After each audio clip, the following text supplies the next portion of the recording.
নামাজটা ছাড়েন না, যত পাপ করছেন করেন, আমি বলি নামাজ ছাড়েন না। ইনশাল্লাহ একদিন নামাজই আপনাকে পাপ থেকে বের করে আনবে ইনশাআল্লাহ। শয়তান আপনাকে হতাশ করতে চাইবে, শয়তান আপনাকে হতাশ করতে চাইবে যে তুই তো গার্লফ্রেন্ডের সাথে কথা বললি, রাতের বেলা পর্ন দেখলি, তুই তো ফ্রি মিক্সিংয়ে আছিস, তুই মাদক দ্রব্য খাচ্ছিস, তুই কাজে ফাঁকি মারিস, তুই ট্যাক্স আদায় করিস নাই, দুর্নীতি করছিস, তুই আবার নামাজ পড়বি কেন? শয়তান আপনাকে এগুলো বোঝাবে কিন্তু নামাজ তো আমার সময় পায় না, আমি তো অনেক পাপী মানুষ, এই ধোকায় পা দিবেন না। আপনি নামাজ কন্টিনিউ করতে থাকেন, ইনশাল্লাহ আল্লাহ পাক আপনাকে পাপ থেকে বের করে আনবেন। ওই নামাজটা যদি ছেড়ে দেন তাহলে আর কোনো হাতিয়ার বাকি থাকবে না।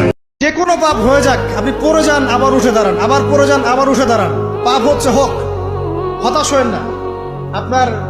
আপনি হয়তো নেশা ছাড়তে পারছেন না, অ্যাফেয়ার ছাড়তে পারছেন না, সুদ ছাড়তে পারছেন না, নামাজে ধরে থাকেন, নামাজ লেগে থাকেন, নামাজটাকে শক্ত করে ধরে থাকেন, ইনশাল্লাহ দেখবেন নামাজ আপনার সমস্ত পাপ থেকে আপনাকে বাইরে নিয়ে আসবে। যে কোনো পাপ হয়ে যাক, আপনি পড়ে যান আবার উঠে দাঁড়ান, আবার পড়ে যান আবার উঠে দাঁড়ান, পাপ হচ্ছে হোক, হতাশ হবেন না। আপনি হয়তো নেশা ছাড়তে পারছেন না, অ্যাফেয়ার ছাড়তে পারছেন না, সুদ ছাড়তে পারছেন না, নামাজে ধরে থাকেন, নামাজ লেগে থাকেন, নামাজটাকে শক্ত করে ধরে থাকেন, ইনশাল্লাহ দেখবেন নামাজ আপনার সমস্ত পাপ থেকে আপনাকে বাইরে নিয়ে আসবে। আল্লাহ পাক এভাবে বলেছেন, যখন একজন মানুষ মনে মনে আমাকে ডাকে, আমিও মনে মনে ওকে স্মরণ করি।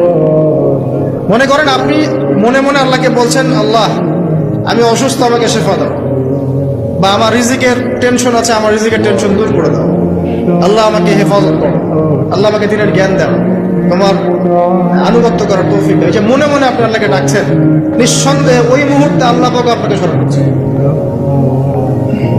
যখনই আপনার সামনে মুহাম্মদ নামটা উচ্চারিত হবে, কমপক্ষে সাল্লাল্লাহু আলাইহি ওয়াসাল্লাম অবশ্যই পড়বেন।